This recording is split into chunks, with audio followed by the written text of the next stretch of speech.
Hi, everybody. This is Lee Gerstmann, and with me is Charles Traynor. Hi, Charles.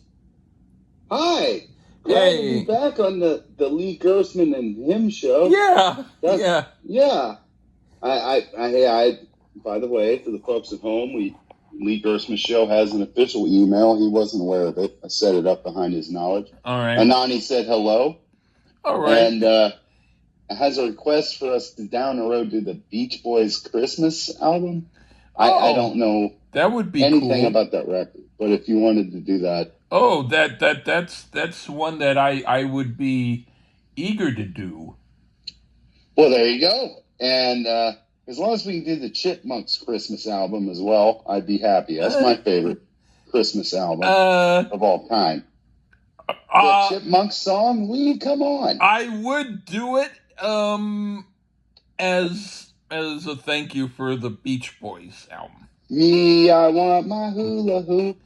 There's about 10 different versions of that Beach Boys album, so I'd have to guide you to the right one. Oh, we're still talking about the Beach Boys. No, I thought we were talking about the Chipmunks, the Superior. Christmas album. I don't agree. You didn't have the Chipmunks album or a couple. Come on. I never bought them. Well, I was a little bit younger. So yeah. Well, anyway, there you go, Anani. There you go. Coming down the road, Beach Boys Christmas, whichever one there is.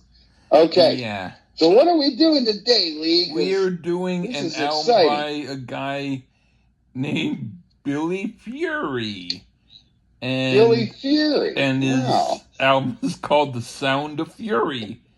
And this is some that you suggested, and I don't believe that before you mentioned him, I had ever heard of him. Really? Yeah. Interesting. That is interesting. Now, I'll just say why I picked it, and then we'll see if it matched. Because, folks, yes, Lee and I converse in real life as well. And I'm curious if maybe he guessed why I picked this guy. But as I told Lee offline, this is the first time I heard him, too. However, I had heard the name. Now, all right. Yeah, so I had heard the name, and the reason why I heard the name was because there's a Beatles connection. Are you surprised, Lee? I thought there was an Oasis connection, like Noel Gallagher liked him.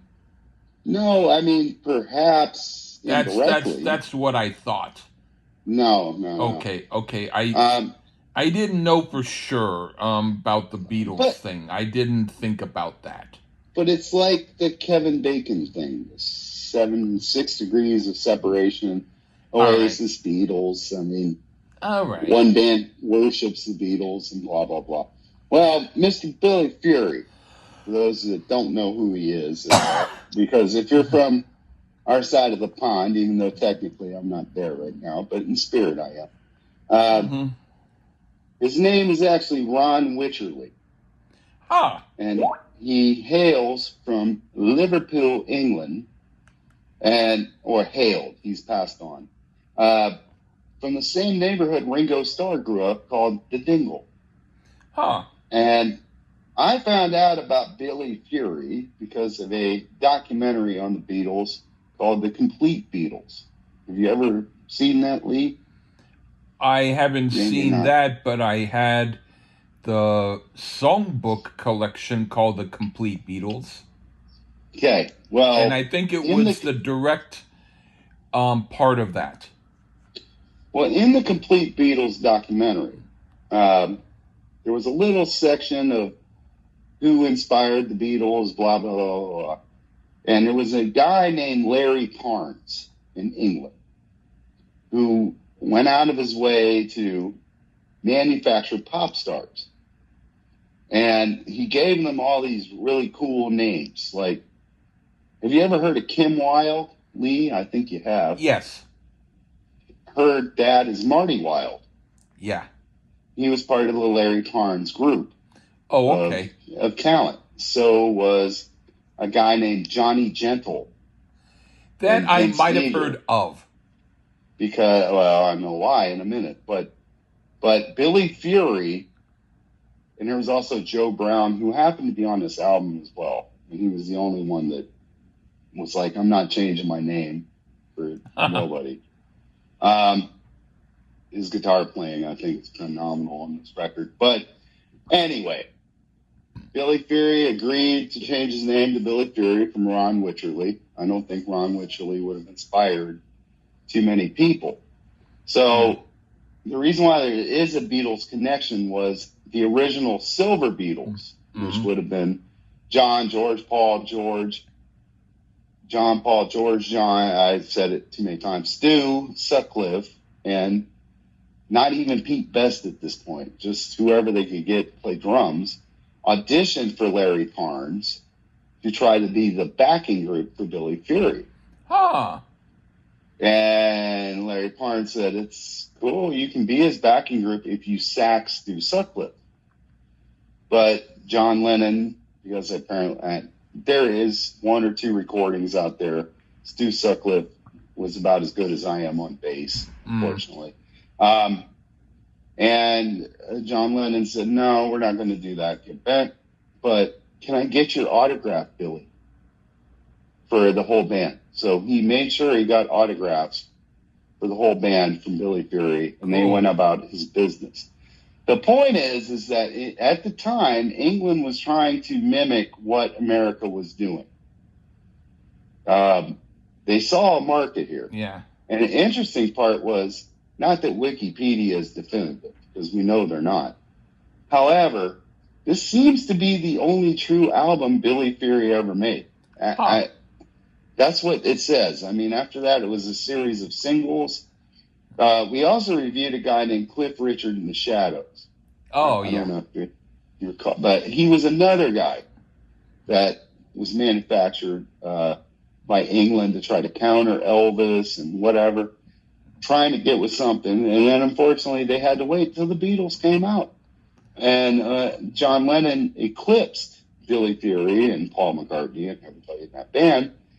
But at one time, Billy Fury was a huge deal in England, and nobody in America knows anything about him. Yeah. Right, Lee? Well, it's cool that you're now on the Lee Gerstmann level of giving me knowledge. Well, I mean, it doesn't. I mean, you'd be surprised how much give and take goes on in this show, but that's okay. But anyway, that's right now. You're the better one. Well, Larry Parnes didn't have a great reputation, by the way, as a manager of these young talents, which kind of correlates to some of the news you're hearing about the music industry today, if you catch my drift. Yeah. A lot of grooming and a lot of crazy shit. I hope it didn't happen with Mr. Ron Wycherley, a.k.a. Billy Fury. Yeah. But all that nerd stuff aside, let's just dive into the record. You can go first, Lee. Okay. The first song is That's Love. I like this very much. It's my kind of music. I'd play this anytime and enjoy it. I have to say it doesn't have a distinctive sound that is different than other things around at the time, but that's not to degrade it. It's great, but it sounds like other great things I've heard. Kind of like the 10th bite of a great gourmet meal. It's still wonderful, but it's the 10th bite, but I still love it. What do you think? And one other side note, Lee, not that it really matters, but a huge difference with Billy Fury and, say, Cliff Richard was, and if people look up songwriting credits, the other name was his made-up name. Billy Fury wrote every song on this record. Well, hey. That's kind of interesting. That's cool. So That's Love. For a guy that would probably be considered an Elvis knockoff, he has one thing on Elvis, as I just mentioned. Yeah. He writes songs.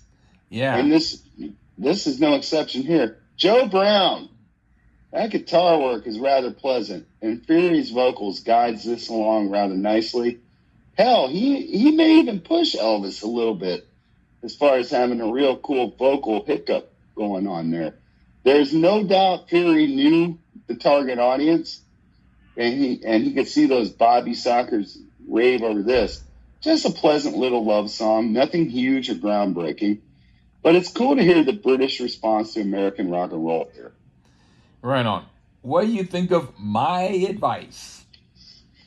Interestingly enough, again, Mr. Joe Brown, if nobody knows who Joe Brown is a wonderful daughter named Sam Brown, excellent singer, and he was at the George Harrison tribute concert, and he was great friends with George Harrison. Check him out. He's pretty cool. But anyway, Joe Brown's opening guitar work makes it sound like it's going to be rather intense, but then it turns another way, which is typically, it sounded kind of typical of the era, sounding light rock song. Fury sings this rather effortlessly without a hint of an English accent. So he was obviously a great study of his predecessors. The backing vocals are so Jordanaires, but yet not, because it's a vocal group called the 4Js. Definitely a song to highlight Fury's vocal skills, and it passes on that front for sure. Right on. I said, this has that distinct sound the other song didn't have, and it's even better, which means the first song was 10 out of 10, and this is 11 out of 10. I like the rockabilly sound of it. I give it thumbs up. Right on. All right, and now for Phone Call. Okay. Great, relaxed, groovy song with a cool beat. I like this even more than the first two tracks.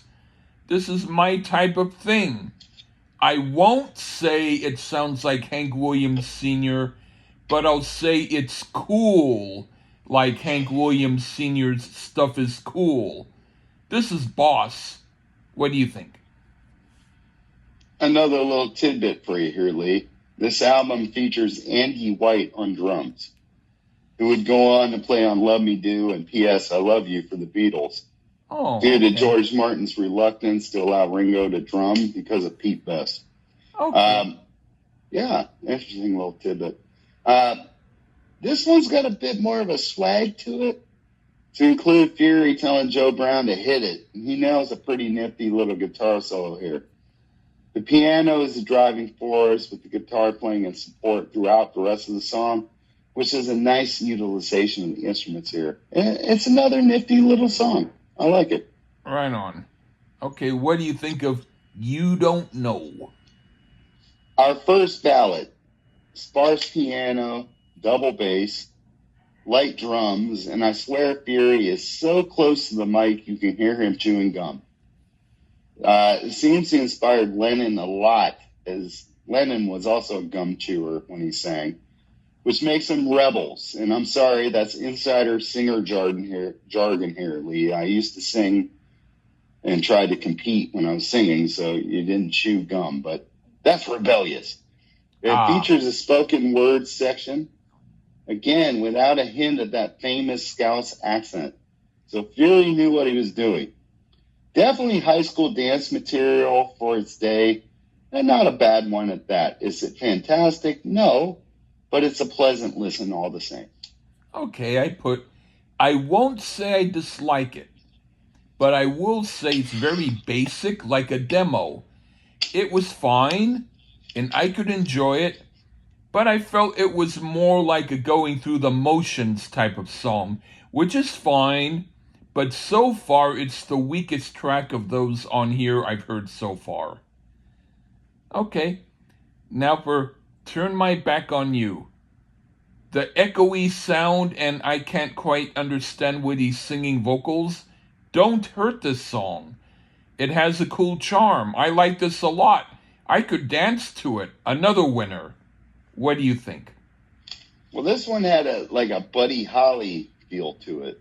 My ears, at least to the flow of the song. I love the sound of that double bass on it. It's so cool. And double bass, for those who don't know, is the acoustic bass, the big giant fucking thing. Yeah. Joe Brown is playing some fantastic guitar again, and the producer really added some reverb to Fury's vocals, as this sounds like Buddy Holly recording at Sun Studios. This is one of the better ones in my ears thus far. Well, as far as my enjoyment of it and the sound of the recording as well. Right on. What do you think of Don't Say It's Over? Well, Fury doesn't lack confidence. He sings this one like an old pro here. Now, again, it has an Elvis feel, but Fury has a slightly higher voice, so it's more of a tribute to him, I would say. And, of course, the English recording industry was trying to find their Elvis, and they came pretty close here. Again, it's not a fantastic song, but very passable. Like it can easily fit on a jukebox with other songs of its period. Yeah, I put, it reminds me of the Animals' Roberta, which I do like better, but I do like this song. It has that not quite distinctively original sound like the first song, but it's a song I'll listen to again and enjoy. Okay, All now right. for Since You've Been Gone. Okay, this might be so far the most original song on here. I like the first part with the cool bluesy guitar, and the second part, which is more rockabilly. It's a cool track. What do you think? Well, yeah, initially I'm like, now we get a little blues. And so far, this is probably the best that Joe Brown has sounded on the guitar, and he sounded pretty damn good throughout. I'm very impressed at the difference in material thus far, and wasn't expecting something with a blues feel to it on this record. But then, Fury shows us he can adjust his chops, because it goes into a faster pace thing that packs a bit of a surprise punch, which makes this now the best one I've heard at this point. This one stands out quite a bit to me. Right on. What do you think of It's You I Need? Now, for some reason, this one comes off as a little bit too rip-offish for me. And I love Oasis, who rips off everybody. But this one just does. The bridge is original, but the verse and the chorus just comes off a little too Elvis wannabe for me. And even though another good guitar solo and some cool bass work, this one came out a little bit too out of the Sun playbook for me. Disappointing after I heard Since You've Been Gone, too. Oh, okay. Well, I put, so far this might be my favorite song on here. I like Oh, Lord. I like the beat and the song and all that. This is a good boppin' tune. Okay. And now for All Right, Goodbye. If I wrote a goodbye song to someone in a rock and roll ballad way, this would resemble it. I like it. A little more subtle than some of the other songs, but still really good. And I like it. What do you think? Well, it's another which had to be expected in this day. Slow dance type ballad. Fury and full Elvis love here. But again, I'm going to give him credit. He does utilize enough of his style vocally to differentiate. It's almost if an Everly brother did an Elvis song. For a young man from the Dingle in Liverpool, it's admirable. And he doesn't lack passion or a certain amount of sensuality in his voice. So it's a decent ballad. Definitely better than the other one. Right on. And what do you think of the last song, Don't Leave Me This Way?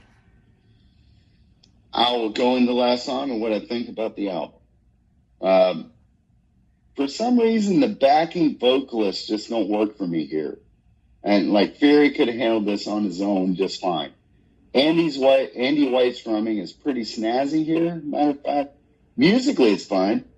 I would have just chosen to not have the backing vocalists on it. And as far as the album, I think it's worth a listen to, especially if you call yourself a Beatles fan, because this is an artist that definitely inspired them. And it's definitely an interesting time capsule to when England hadn't quite found their own sound yet, but wanted to desperately. Equally as good to me as Cliff Richard in the Shadows.